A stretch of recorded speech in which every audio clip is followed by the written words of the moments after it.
Okay, dahil uso na naman ngayon ang isdang tulingan, so ito guys, magluluto tayo ng masarap na luto nito guys.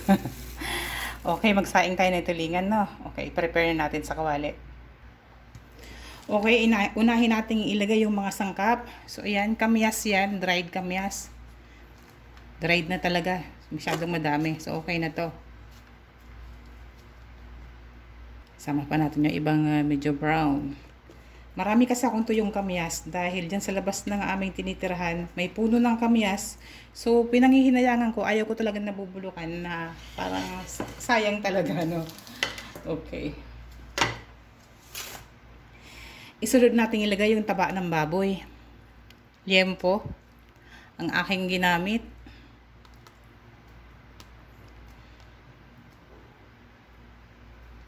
Ayan. Lagay na natin yung isda. So, malinis na to. Pinitpit ko siya. Para medyo parang malamog yung laman niya. Then, ayan, hiniwaan ko ng para ma-absorb talaga yung at mabilis lumambot. Ma-absorb yung mga sangkap niya. Okay, so maglagay tayo ng peppercorn or pamintang buo. Maglagay din tayo ng luya, syempre. Magbibigay aroma at bawas lansa sa ating lulutuin. Syempre, siling.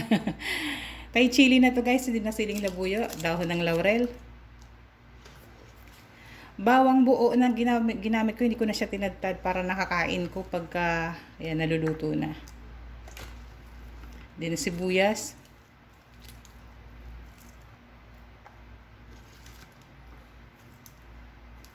Yan, marami-raming sibuyas para masarap. Maglagay tayo ng asin, yung katamtaman lang para hindi maalat. Siyempre, tatantsahin nyo.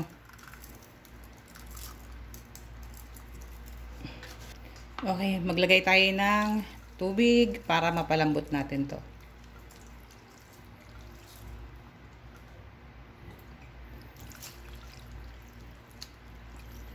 Dahil palalambutin natin to ng matagal-tagal.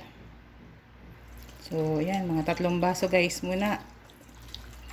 Pwede lang tayo mag-add ng tubig mamaya. Okay, takpan na natin. Saka natin sindihan na yung apoy.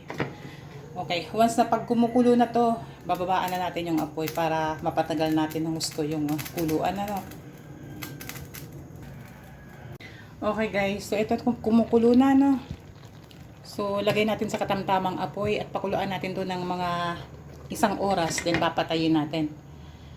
After magpababa natin yung init, pakukuluan ko muli ng another 1 hour para sure na malambot na malambot. So, mga 2 hours natin siyang pakukuluan na.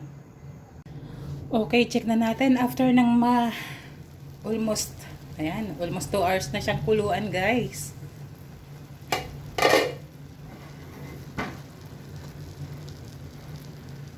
So, ayan kaunti pa. Kailangan talaga yung malambot na malambot yung buto. So, mag-add tayo ng tubig. Nagdagan natin ng tubig, guys. Kailangan yung malasardinas talaga yung lambot niya.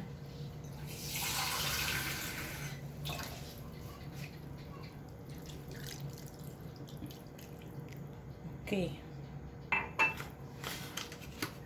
Nanghihina lang ako dito sa gata. Nasa ref, ilagay ko na.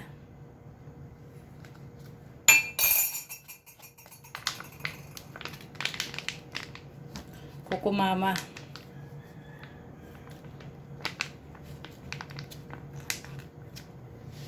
Okay, pakuluan natin, no? Takasan ko muli yung apoy. Tayin natin na kumulo.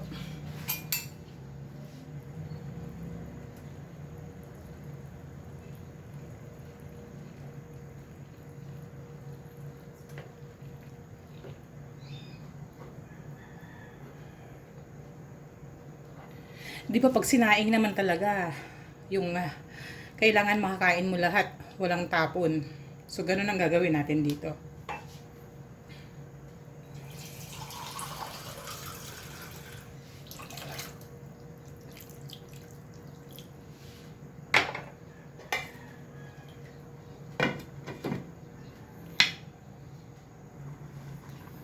Okay, ayan, kumukulo na siya, no? So, pababaan ko na muli yung apoy niya hanggang sa matuyuan na. So, yan na yun. Pero kung may pressure cooker kayo, mas mabilis. Pero ako okay na to. Then, pwede nyo rin namang ibalot sa dahon yan para mas mabango yung dating at maiwasan yung pagkadurog. Yun naman ay ginagawa pagka ititinda, no? Para hindi, pag hinahango siya, hindi maputol. So, okay lang.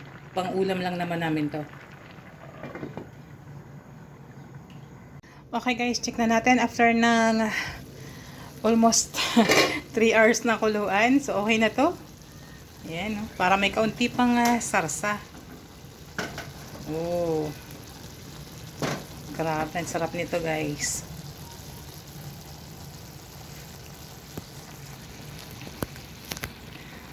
Okay, patayin na natin yung apoy. Ito na yung ating sinaing na tulingan.